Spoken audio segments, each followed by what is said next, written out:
This is Kathy Beal of EmpowermentUnlimited.net with Astro-Insight for the week of June 22nd, 2020.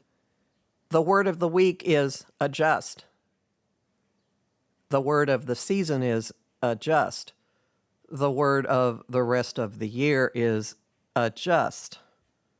Clear enough? We are in the barely dawning stages of this weekend's Cancer new moon, a solar eclipse that actually has the Ring of Fire title attached to it because of the appearance in the few spots on the planet where it was in fact visible. Let's play with that image for a second. The center of our vision is blocked out, but the light is still there. It's sneaking in around the edges. Center of vision blocked out.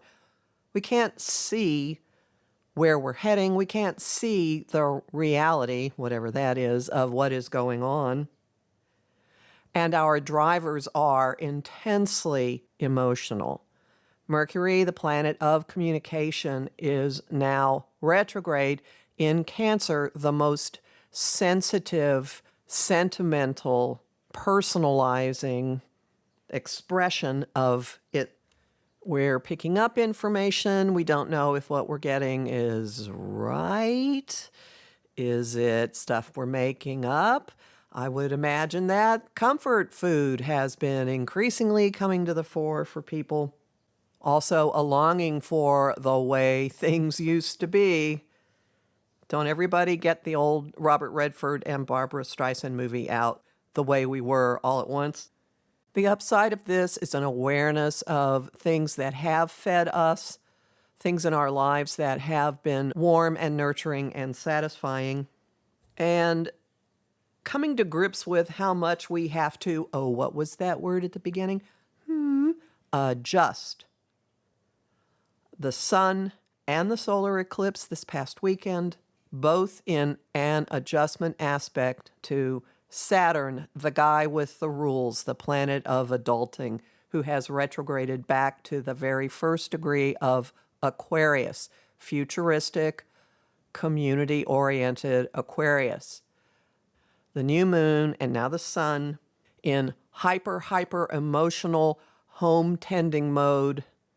Saturn, planet of adulting, in utterly objective, detached, intellectual mode. It's like a stereotypical Italian or Jewish mother is having a conversation with Commander Data from Star Trek: The Next Generation. They don't speak the same language. They don't look at reality the same way. For whatever reason, they've been thrown into a situation where they have to figure out a way to work with each other. That's happening within each of us. We are coming up with ways of dealing with social constraints, social distancing, online life, taking responsibility for our role in the collective, our role in the community. And as the week goes on, you may very well find yourself putting ideals, putting values into action. Venus, the planet that rules what we value, our relationships, our attitudes about money, our creativity.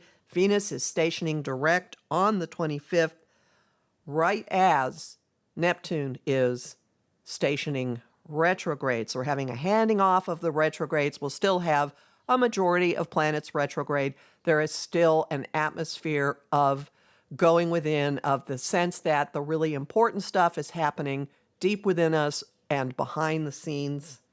And also an opportunity for massive do-overs. You're certainly seeing this in the news.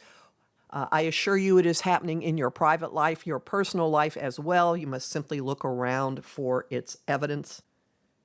The passing of the retrograde baton from Venus to Neptune is especially interesting because they are the earthly and the higher representations of love and inspiration and creativity.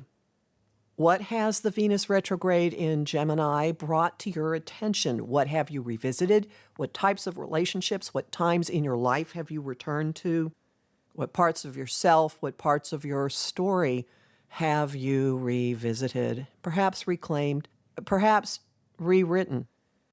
Now, with the Neptune retrograde, see if you don't get a higher perspective and access to compassion, to understanding, to more information about ways in which you possibly have fantasized, romanticized, deluded.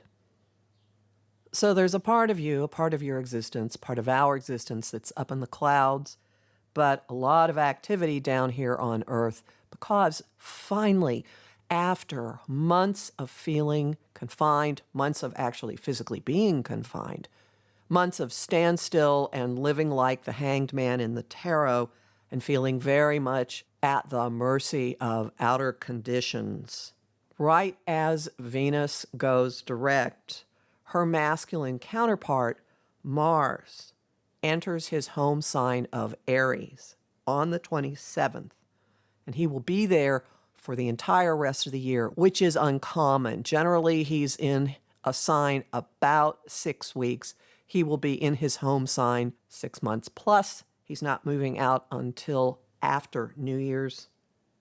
When he enters Aries, when he's at 0 Aries, he will be on the world axis and he will be triggering the degree of the Cancer solar eclipse. So we already have something hitting the gas pedal on whatever that eclipse's reboot, upgrade, change is bringing for you. Even though the solar eclipse is going to play out over a period of months, Mars's entry into Aries immediately sets things in motion. Possibly you, possibly anger, possibly frustration. There will be big noticeable events in the news. Yeah, not like there haven't been, but I mean really big. Like, okay, now the real action is beginning. And the first thing that Mars does after he triggers the eclipse, think a fuse of a fuse of dynamite going off, is he makes an opportunity aspect to Saturn in Aquarius, the guy that's part of the ongoing adjustment.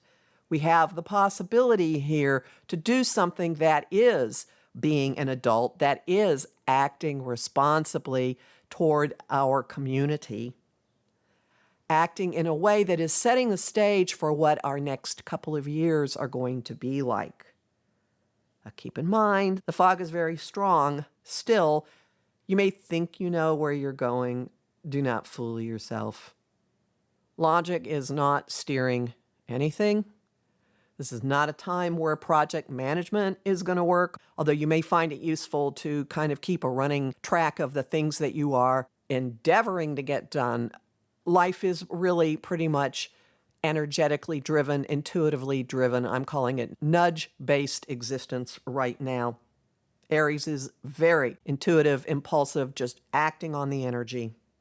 Whatever you push this coming weekend, wherever you fly, whatever door you dash through, whatever opportunity you seize or make, it's laying the groundwork for later in the year in a big way, far beyond what you may be able to see. Correction, far beyond what you are able to see. Homing thought of the week. I choose kindness. Song of the week, Love is Action by Torrin Wells. And the image of the week is the final scene in the movie 2001: A Space Odyssey, when the aging astronaut in bed is on one side of the screen and there is a fetus floating in space on the other. You'll learn a lot more about all of this in my forecast for the Cancer new moon solar eclipse and in my talk about the June 2020 solstice. Both are available at my site, empowermentunlimited.net, where you can sign up for my mailing list and book a session with me. I'm Kathy Beal, a professional astrologer with more than 30 years experience. I've got lots of bonus content at patreon.com/Kathy Beal, and I'm really grateful to the people who are supporting my work there and keeping these podcasts available for everybody. There's lots of lively discussion on Facebook at Empowerment Unlimited, in the group The Astro-Insight Lounge, Who Knows What, Whatever I Feel Like, on Instagram at KABeal, and I'm on YouTube at The Professional Aquarian Channel. Talk to you next week.